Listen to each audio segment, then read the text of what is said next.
Joining us now is author and media personality Ollie London. Ollie, thank you for joining us. Let's start with the anti-Israel chaos that's unfolding at American college campuses. They've well and truly intensified. The protests turned violent at UCLA, and at Columbia University in New York, police were forced to disperse activists. This is the New York City Police Department. You have been warned as per City College to leave the campus. If you refuse to leave, you may be placed under arrest. Back it up! Back up! Back it up! That means you! Back up! Back up! Back up! Back up!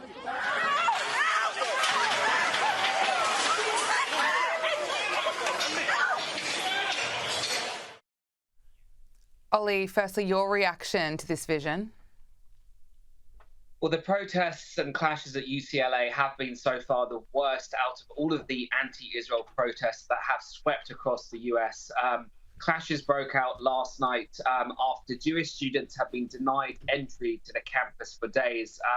And the UCLA campus is actually public property, so any member of the public can access the campus. This Jewish student was denied. They formed a human chain. They told him Zionists were not welcome, even though he pays tuition fees and he's a student. So we saw this severe act of anti-Semitism. We saw a Jewish man that was tasered by a woman that was chasing a Palestinian activist. We saw a woman beaten with her head stomped, left unconscious. And then last night, of course, we saw large numbers of pro-Israeli protesters clashed with the anti-Israel activists, and it turned very violent. Pepper spray was used, bear mace. They were fighting each other using sticks, hitting each other over the heads. There were a lot of injuries there. And I spoke to somebody directly on campus, one of the journalists, and they said that the UCLA campus police were given a stand-down order for many, many hours. They weren't intervening. Of course, the LAPD sent riot police there. But while the riot police were on scene, it did take them a long time to get involved. And California Governor Newsom did criticize the campus for handling this very bad and saying it could have been prevented and there will be consequences for the violence and the perpetrators. It's just appalling. And what concerns me is it's been 7 months since Hamas attacked Israel. There are no signs that this situation is getting better. It appears that the dark underbelly of anti-Semitism that has been exposed is getting worse by the day. Where's the leadership? Yeah, we're seeing shocking incidences around the world. London has become a no-go zone. You have the Metropolitan Police telling people that hold Hamas are terrorist signs that they could get arrested if they do not disperse. You had a Jewish man being told not to walk across the street because he was quite openly Jewish, according to a police officer. So we've seen police failing to act. In terms of in New York, there's been severe anti-Semitism, and New York has the largest Jewish population outside of Israel. And we've seen the worst cases there, the protests at CUNY, the protests at Columbia, and many other universities have really turned violent. We've seen Jewish people being denied access to campus.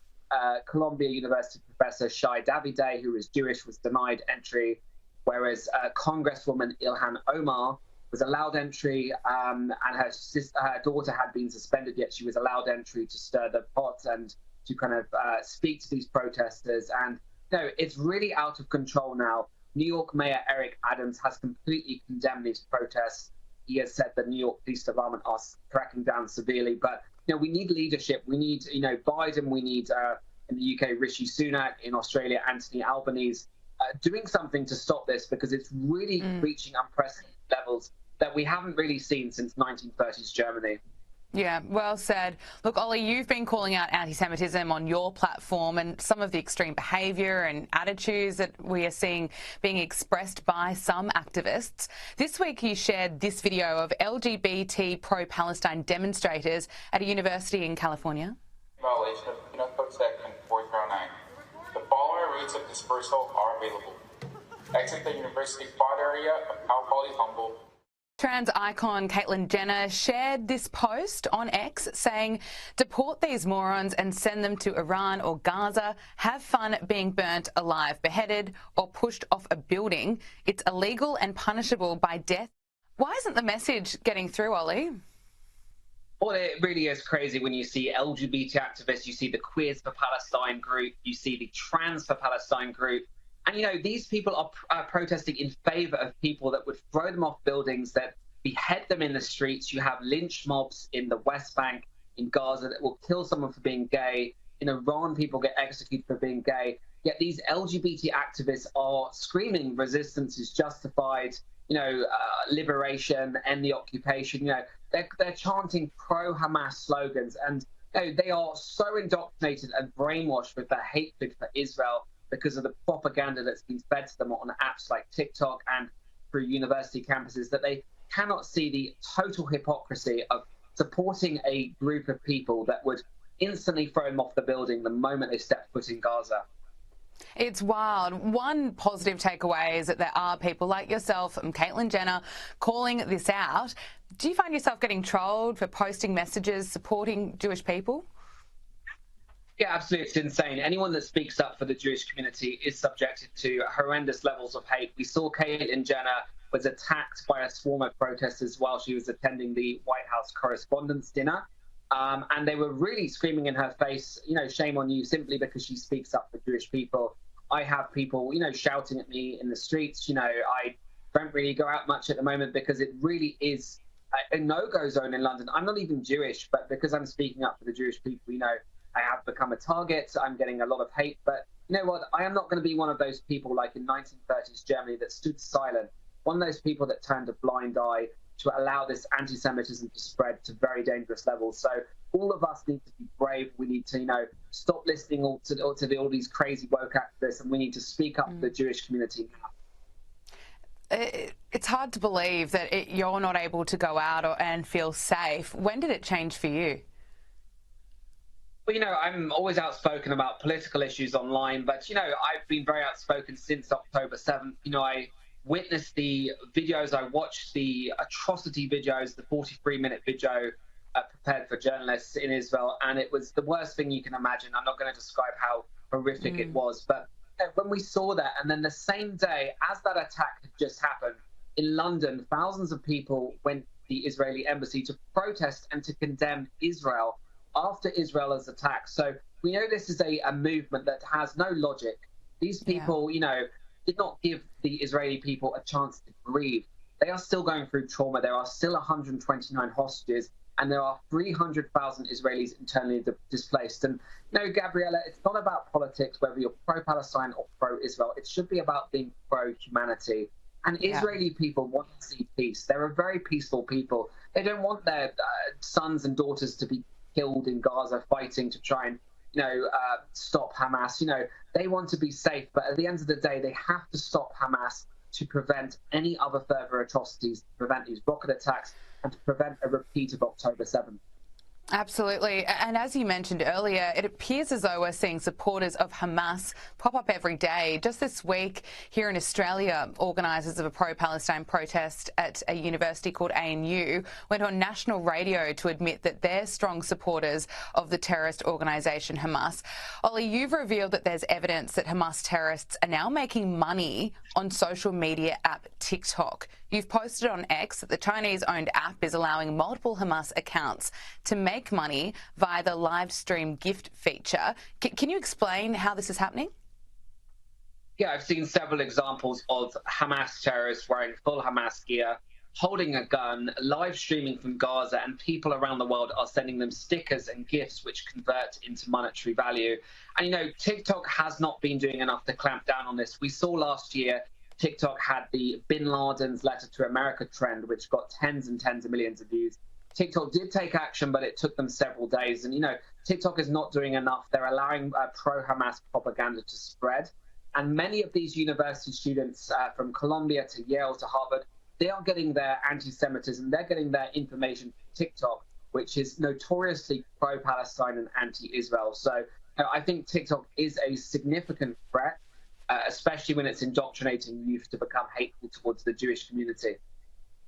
US Congress recently passed a bill proposing to ban TikTok over national security concerns. What's your view?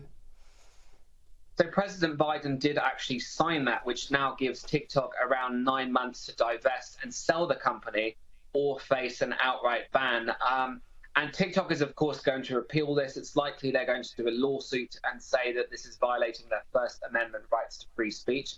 However, TikTok has said they're not going to sell. They refuse to sell. They're going to fight this case. And the Chinese government has interestingly said they do not want to sell, but if a sale is forced, they will make sure that the algorithm is what is not changed. They want the algorithm to be the same. So the algorithm that promotes transgender ideology, the algorithm that is anti-Israel, is pro-Democrat candidates, anti-Republican, they want to keep that algorithm should the sale be forced.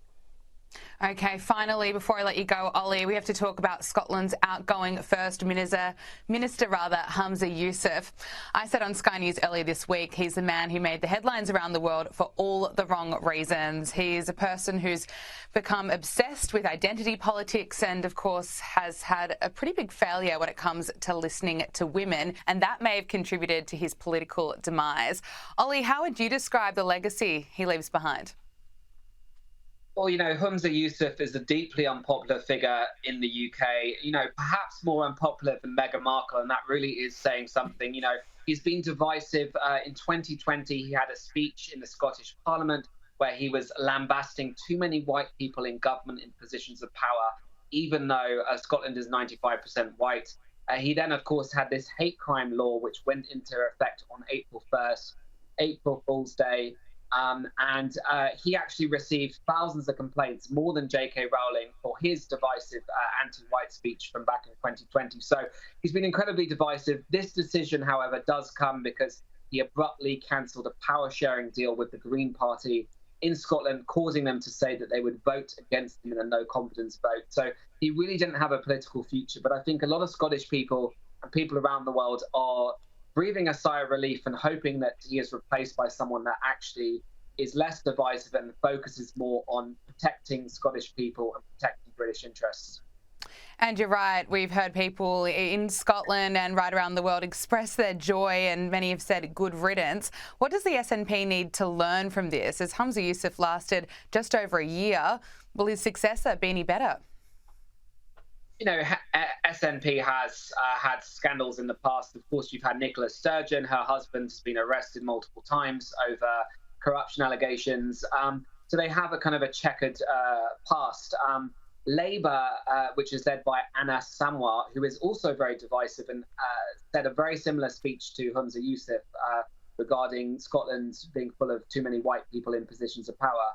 He actually, in the last poll conducted in March, he was leading by 1% in terms of popularity. So if there is a snap election, he could well become the next First Minister. And, he has been divisive. He has said that he will add misogyny to the new hate speech law. And that could also include transgender biological males that can claim misogyny should that law go into effect. Okay, we know J.K. Rowling has been critical of Humza Yousaf, saying that he's experiencing karma right now. Is it a win for J.K. Rowling and women's rights campaigners? It absolutely is. I think the way Humza Yousaf conducted himself, personally attacking J.K. Rowling, I think that's unbecoming of somebody that's a leader of a country. Their job is to create unity and to speak with people that have different opinions. He should have been meeting with J.K. Rowling, with women's rights campaigners, meeting with trans campaigners, and trying to find some kind of middle ground. How can we make sure that everyone feels safe, everyone feels comfortable, everyone feels happy? Instead he just used his Twitter to attack her, which I think as a leader is completely wrong. And I think any next leader of Scotland should be consulting with women, because we've seen, obviously, there were transgender prisoners in women's prisons. That has now been changed due to outcry. And now we're seeing transgender activists trying to use the new hate speech law to report misgendering. So there needs to be some changes, but the next leader needs to consult with people with different opinions. Absolutely. Author and media personality Ollie London, thank you so much for joining us on Power Hour.